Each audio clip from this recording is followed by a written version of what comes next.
25 कर लेकर के आए हैं। ये आपका वॉल्यूम से संबंधित प्रश्न है। चलिए देखते हैं क्या कह रहा है प्रश्न।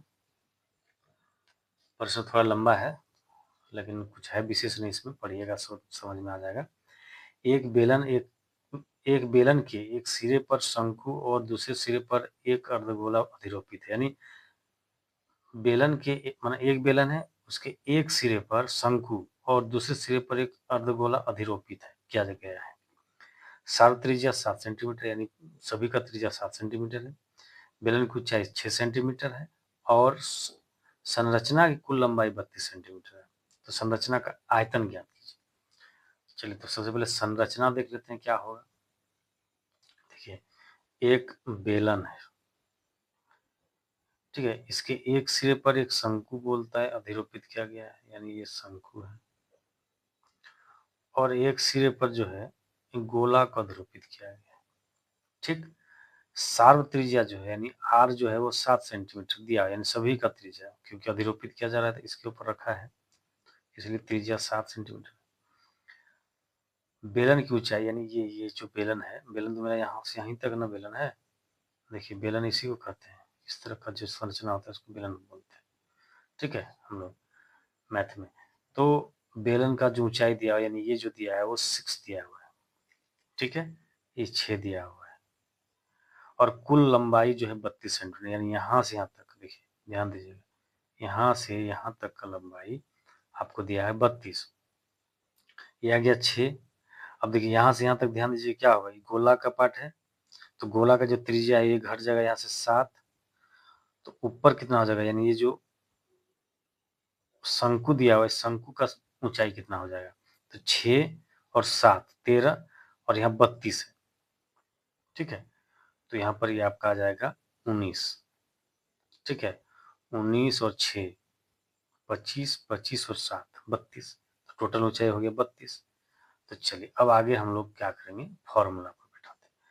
चलिए, वॉल्यूम निकालना है, यानी वॉल्यूम निकालना है। देखिए, सबसे पहले हमको इस शंकु का वॉल्यूम निकालना होगा, फिर ये आपका जो आएगा बीच में बेलन, इसका वॉल्यूम निकालना है, और इसका गोला का, यानी अर्धगोला यहाँ पर है, अर्धगोला का वॉल्यूम निकाल तीनों को जोड़ना होगा।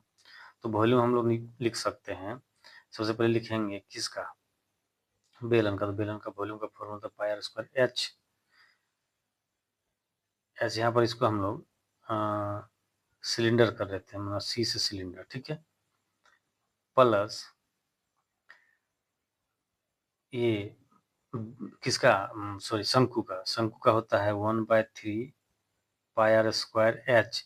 इसको हम लोग कौन भी तो सी से ही होता है ना, चलिए इसको हम लोग के लिख देते हैं। आप 1 2 भी कर सकते हैं, कोई दिक्कत नहीं, बस समझना है हमको। आप नहीं भी लिख सकते हैं, कोई दिक्कत नहीं, समझ करके आप आगे बढ़ जाइए। अगला बार तो हमको वैल्यू ही पुट करना है, तो फिर इतना लिखने की आवश्यकता नहीं है, यहाँ पर हमको समझाने के लिए लिखना पड़ रहा है, ठीक है। चलिए, और अर्धगोला का क्या होता है 2/3 पाई आर क्यूब। यहाँ से पाई आर स्क्वायर जो है आप कॉमन ले सकते हैं, सभी में पाई आर स्क्वायर है, यहाँ से एच सी बच गया, यहाँ से 1/3 एच के बच गया, और यहाँ पर एक सॉरी एक आर, यानी 2/3 के साथ आर बच जाएगा एक। तो चलिए, यहाँ पर हमको पाई का वैल्यू 22/7 यूज करने बोला है प्रश्न में, थोड़ा देखिएगा, ठीक है। यहाँ तो 22/7 यूज करना है, 22/7 यूज कीजिए। आर का वैल्यू है 7 सभी का आर का वैल्यू समान है। एच सी यानी सिलेंडर का ऊंचाई कितना था, 6 था, 6 लिखिए। 1/3 एच की कौन जो था, कौन का जो हाइट है 19 है, तो 19 लिख दिए। 2/3 आर जो है गोला अर्धगोला का है, तो ये 7 आ जाएगा आपके यहाँ से। बस आपको इसी को सॉल्व करना है। अब सॉल्व आप कितना जल्दी करते हैं ये डिपेंड करता है। यहाँ से देखिए, एलसीएम ले लीजिएगा, 3 आएगा, तो 6 3 18 हो गया, यहाँ से 19 हो गया, और यहाँ से 7 दूनी 14 हो गया, ठीक है। चलिए, अब इसको जोड़िए, 32 और 19, ये 51 आ जाएगा आपका, 3 17 51। इसको जब आप जोड़िएगा, सॉरी, जब इसका आप गुना कीजिएगा, 7 चौका 68, 7 पचे 85, 6 91, और 17 और 9 26, ये आपका आ गया आंसर। तो तो ये आप ऑप्शन नंबर कितना देखिएगा, ऑप्शन नंबर आपका ये सी आप टिक कीजिएगा।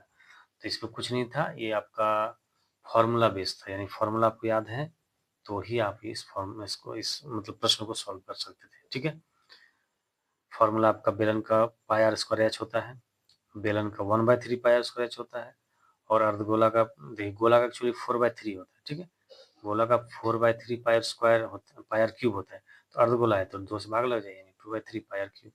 तो चलिए, ये वीडियो भी कैसा लगा आप बताइए, कमेंट में अपना भावनाओं को व्यक्त कीजिए। धन्यवाद।